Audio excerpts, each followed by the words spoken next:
Hello and welcome back to the FPL Time YouTube channel. In today's video we'll be covering the best Game Week 34 wildcard. We'll also be looking at some players and some teams you should be targeting as well if you're not on a wildcard, so it's definitely worth a watch this video. If you do enjoy today's video, then please do like the video, please subscribe to the channel. We're trying to hit 50 subscribers by the end of April and only you can help me do that. We're super close to hitting it, so please, just if you've got a minute, just subscribe. It means the absolute world to me and helps out the channel massively. Finally, let me know in the comments below what are your plans for Game Week 34. But without any further ado, let's dive into my Game Week 34 wildcard draft. So, starting off in goal for our Game Week 34 wildcard, we have gone for Kasper Schmeichel. Now, Leicester have been pretty bad at the back this season, conceding 50 goals. So, it's a little bit of a controversial pick to put a Leicester defender or goalkeeper in here.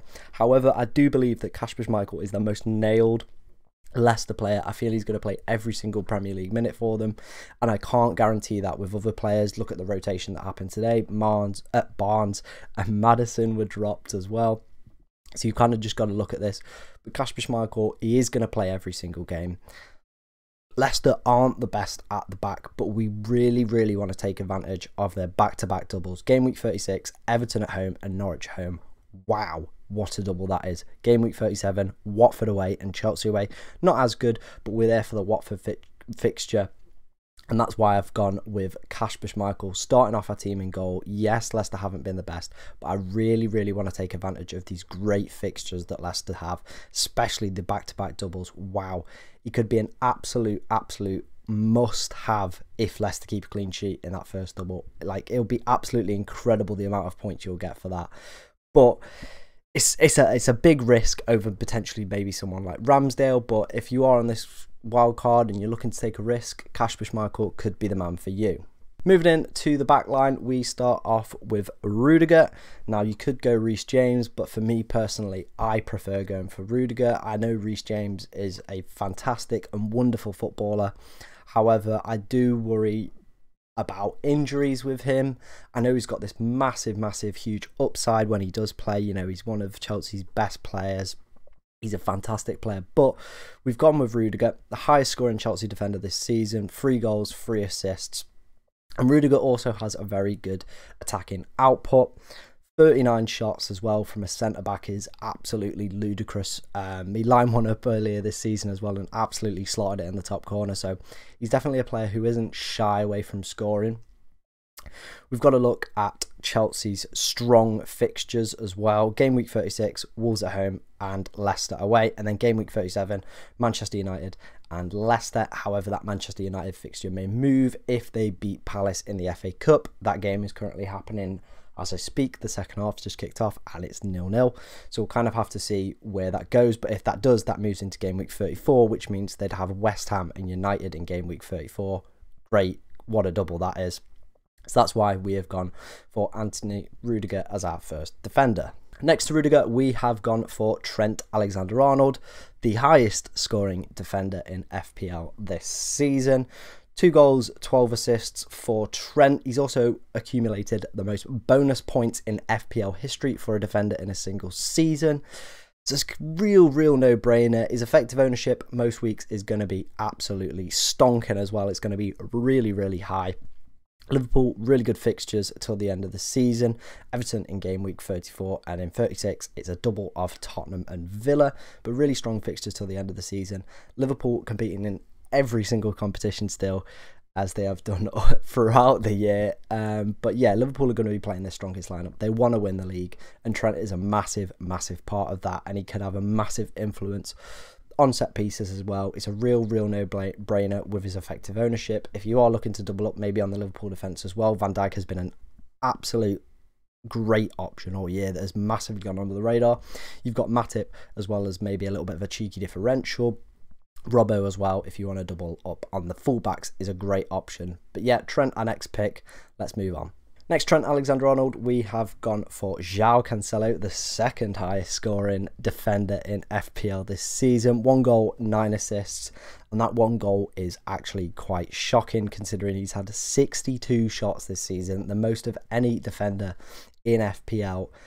like, it's outrageous for a defender to be having 62 shots. Like, it's absolutely mind-blowing. João Cancelo has been absolutely great for City all year. You look at the City fixtures as well. Watford in game week 34, Leeds in 35, 36 they've got Newcastle, 37 West Ham, 38 Villa, and Wolves still to be rearranged. Absolutely great fixtures for City to the end of the season. Obviously, they're competing in the Champions League and fighting for the league title, and Pep is going to want to be playing his strongest team, especially after that FA Cup semi-final defeat yesterday. He's going to be absolutely heartbroken for me, and he'll want to get revenge on Liverpool. He'll want to win the league, and he will play his best side week in, week out.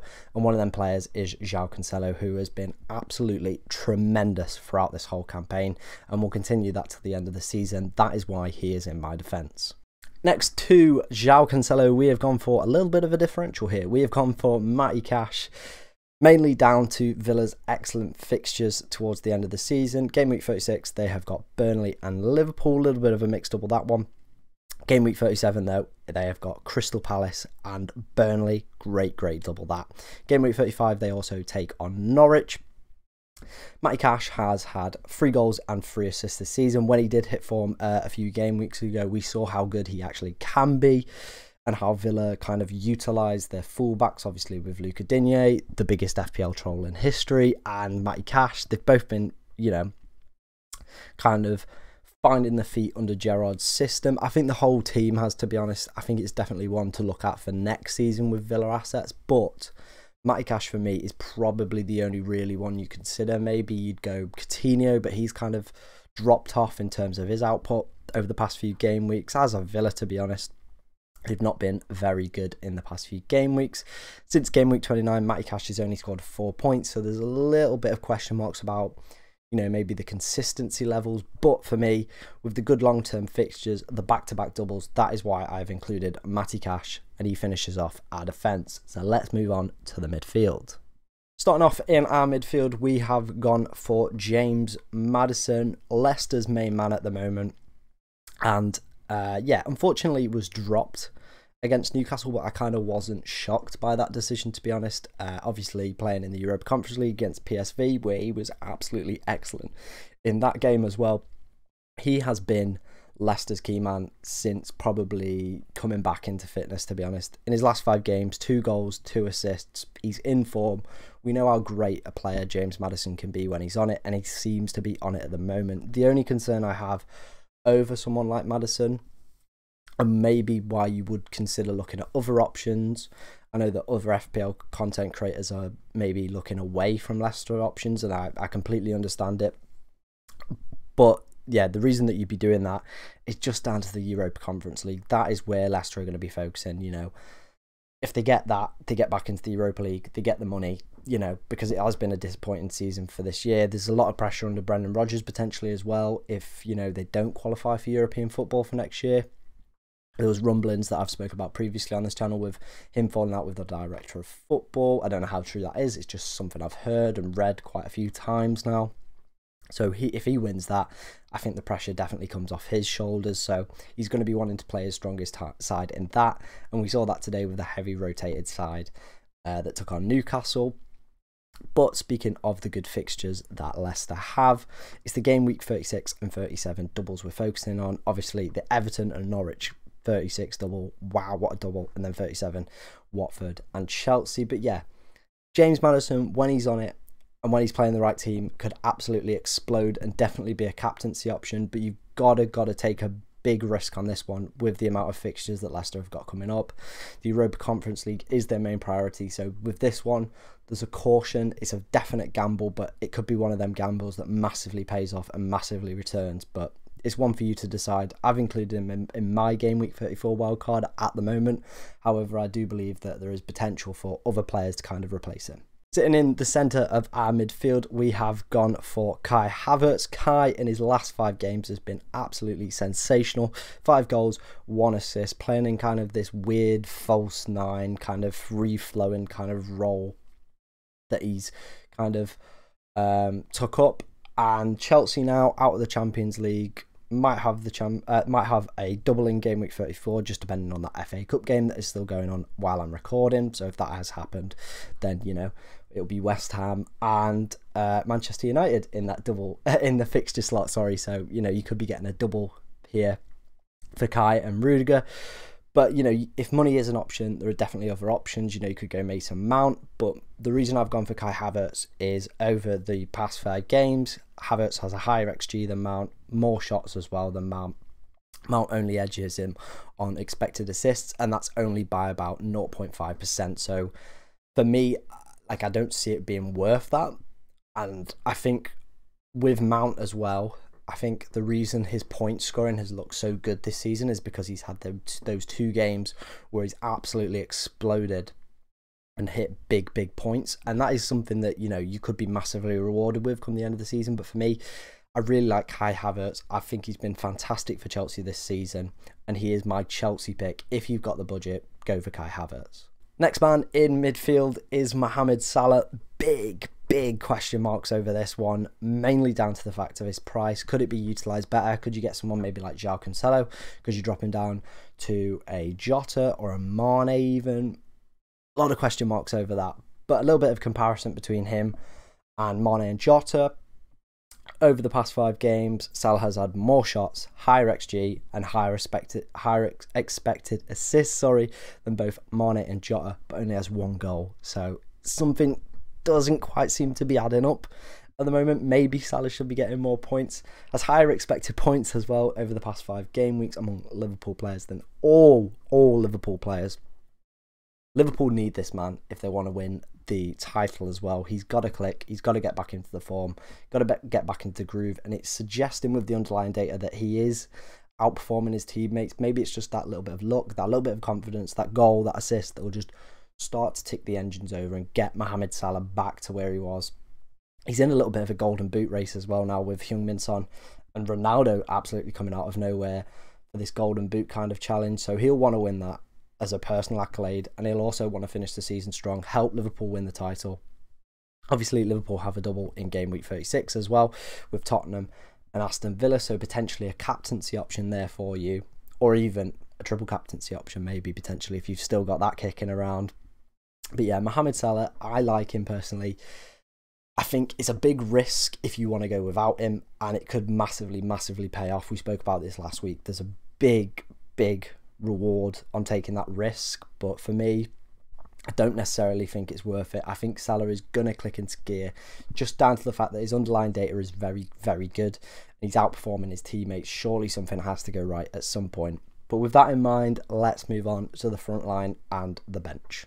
Starting off, our front line is Teemu Pukki, the 3rd highest scoring forward in the past 5 game weeks, only behind Harry Kane and Ivan Toney. Since game week 28, Pukki has scored 4 goals and getting 2 assists. He's Norwich's main man, and he got an assist and a goal, bless him, at Old Trafford yesterday. He's kind of, I don't know, I think he can smell that the Championship's just round the corner, so he's just getting himself back into form. But he is Norwich's main man. If you are looking to potentially have a Norwich player to finish the season, then Teemu Pukki is definitely the one that you want. There's no one really else you could go for.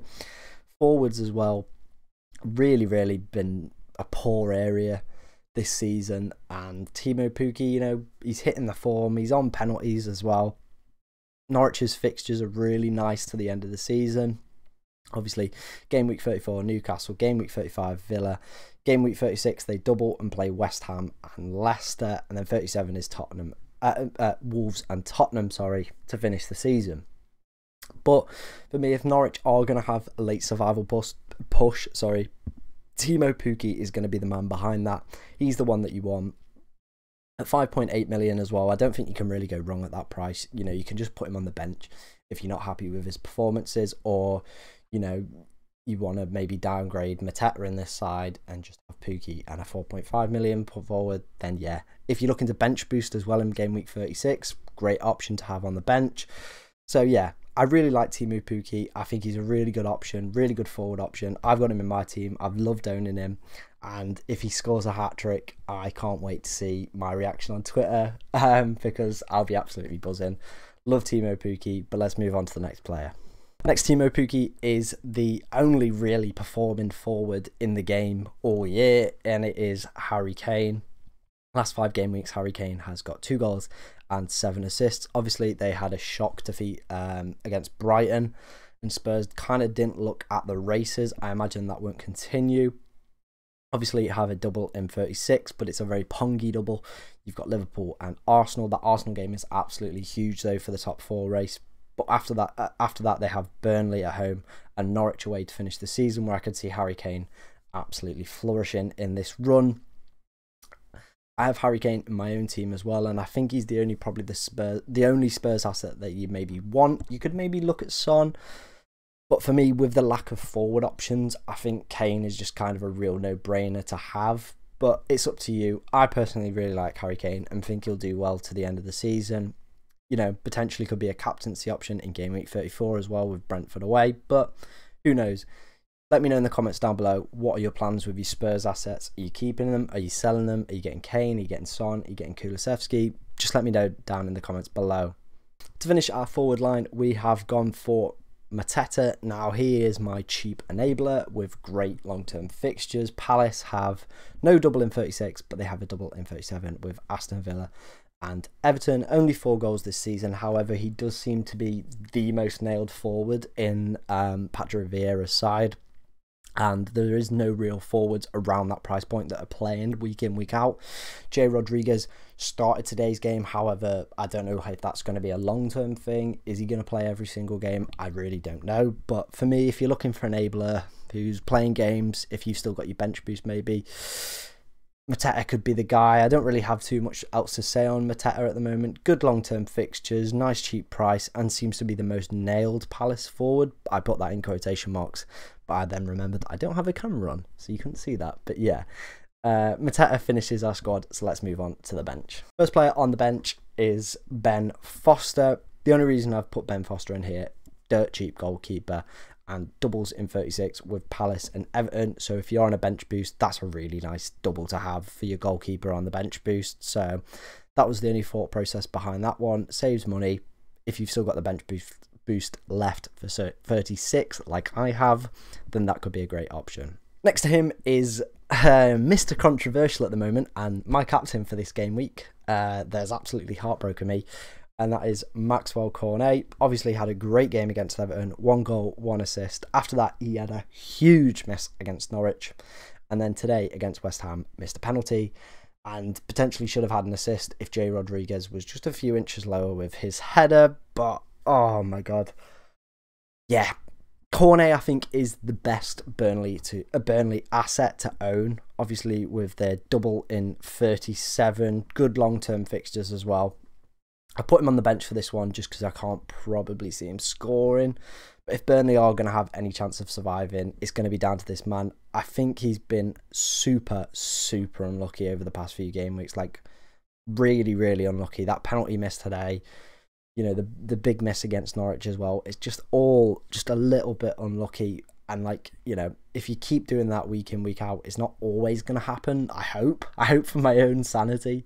But just see how he plays in the next Burnley game in game week 33, which is against Southampton. Just see how he gets on, see if he starts.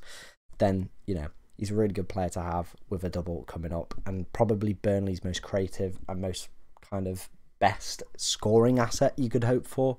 So that's the reason why he's on our bench. Next to him, we have gone for Tyreek Mitchell. Played every single Premier League minute for Crystal Palace this year. Obviously, we spoke about Palace's good long-term fixtures. However, if you are looking for other cheaper differentials, you could go for Wesley Fofana, Daniel Amartey, who played today as well. You know, they're players who double in 36. So again, for the bench boost, there's an option. I just put Mitchell in here. I really like Palace's long-term fixtures, and, you know, he's played every single minute. That's the only reason I put him in here. So, yep, let's move on. And the final player we have gone for is Anthony Gordon, probably the best, you know, enabler in midfield, bar maybe like Dewsbury Hall. But again, we spoke about the rotation risk with that one. 4.6 million, back-to-back doubles in game week 36 and 37. 36, they take on Leicester and Watford at home. And then in game week 37, Brentford and Crystal Palace. Lampard absolutely adores him. Everton as well have stuff to play for. You know, they've got to play for their survival. They need as many points as they can, and I think Anthony Gordon will probably have some influence on that. So definitely one to look out for. Again, if you're looking at maybe a bench boost in 36, could be a really good option to have on the bench with 2 really good fixtures. If you did enjoy today's video, then please do subscribe to the channel. Please do like the video, it massively helps out. And finally, comment down below, what are your plans for game week 34? Good luck with the game week and enjoy the rest of your day.